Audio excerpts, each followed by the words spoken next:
بسم اللہ الرحمن الرحیم. آپ دیکھ رہے ہیں مگا ٹریولس. میں عبد المنیم آپ کو ویلکم کرتا ہوں. میں امید کرتا ہوں کہ آپ ٹھیک ہوں گے.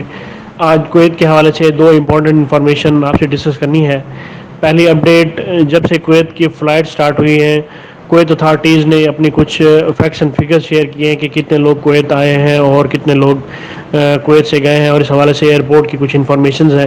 اور دوسری اپڈیٹ یہ ہے کہ جو لوگ کویتی شہری یا بیرون ملک سے آئے ہوئے لوگ، جو لوگ کویت میں ٹیکسی چلاتے ہیں، ان کے حوالے سے کچھ شرائط کا اعلان کیا گیا ہے. کویت گورنمنٹ سے نے اس بارے میں کچھ نئی شرائط کا اعلان کیا ہے جو آپ سے ڈسکس کرنا ہے. اس حوالے سے ڈیٹیل سے پہلے میری آپ سے گزارش ہے، اگر آپ کا کوئی کویشچن ہو تو آپ برائے مہربانی اس کویشچن کو کومنٹ سیکشن میں ٹائپ کر دیں. انشاءاللہ میں پوری کوشش کروں گا کہ آپ کو بر وقت رپلائی کر سکوں. اور میری آپ سے گزارش ہے، اگر آپ منگلا ٹریولز پر نئے ہیں اور ابھی تک آپ نے منگلا ٹریول کو سبسکرائب نہیں کیا تو برائے مہربانی سبسکرائب کر لیجئے. چلتے ہیں پہلی اپڈیٹس کی جانب. کویت کے directorate general of civil aviation کے ڈائریکٹر جنرل منصور الہاشمی نے بتایا ہے کہ 1 اگست سے کل تک جو ایک ایئرپورٹ کا آپریشن تھا اس کے آغاز کے بعد سے گزشتہ 80 دنوں میں 1,97,000 مسافر کویت سے روانہ ہوئے، جبکہ تقریباً 1,35,000 مسافر مختلف ایئر لائنز کی 1965 پروازوں کے ذریعے کویت پہنچے ہیں. اس حوالے سے بتایا گیا ہے کہ تمام پروازیں جو ملک سے روانہ ہوئی تھیں اور پہنچی ہیں وہ پہلے مرحلے کے آپریشن میں آتی ہیں، جو کہ 30% سے تجاوز نہیں کرتی. روانگی کی زیادہ تر پروازیں ترکی، دبئی اور دوحہ کے لیے تھیں. 34 ممالک کے تارکین وطن کو ملک سے سفر کرنے کی اجازت ہے اور وہ ملک میں داخل بھی ہو سکتے ہیں، بشرطے کہ انہیں 14 دن تک غیر ممنوعہ ممالک میں قیام کرنا ہوگا اور PCR ٹیسٹ سرٹیفکیٹ کے علاوہ ملک آمد پر صحت کی ضروریات پر عمل پیرا بھی ہونا ہوگا، اور 14 دن کا کرنٹین بھی ان کا لازمی ہے. محکمہ آپریشنز نے ملک میں محکمہ صحت کے حکام کے معیار اور شرائط کے مطابق مسافروں، ایئر لائنز اور گراؤنڈ سروسز کے عملے کو درپیش تمام رکاوٹوں کی سہولت اور ان پر قابو پانے کے لیے ملک میں متعلقہ حکام سے مستقل بات چیت کر رہا ہے. اور انشاءاللہ جو 34 ممالک کے بارے میں جو ڈائریکٹ فلائٹس ہیں ان کے بارے میں بھی جلد ہی خوشخبری دی جائے گی. چلتے ہیں دوسری اپڈیٹ کی جانب. کویت نے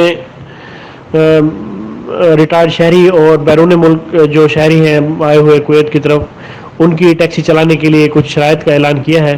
تفصیلات کے مطابق وزارت داخلہ کے assistant under secretary by traffic operations major general Jamal نے ریٹائر شہریوں اور جو ایک بیرون ہے اس کے رہائشیوں کو رومنگ ٹیکسیوں اور کال ٹیکسیوں کے ڈرائیوروں کے طور پر باقاعدہ بنانے کے شرائط جاری کر دی ہیں.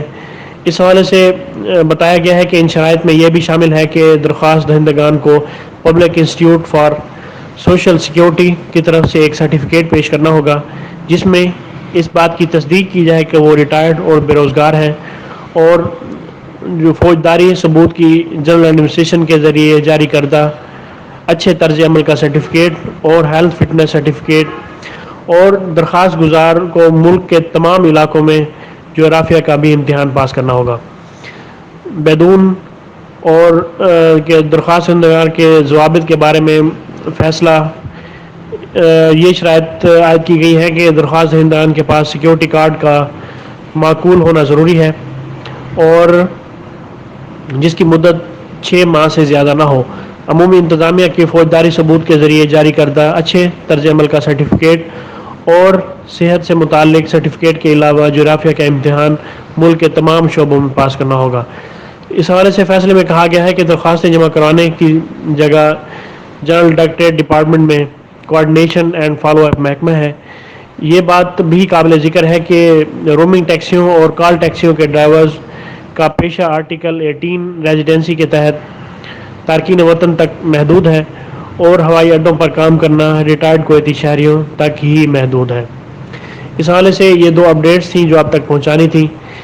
اسے اپنے دوستوں تک پہنچائیں تاکہ لوگوں کو ان کے بارے میں انفارمیشن ہو سکے. مجھے اگلی ویڈیو تک کے لیے اجازت دیں. اللہ پاک ہم سب کا حامی و ناصر ہو. اللہ حافظ.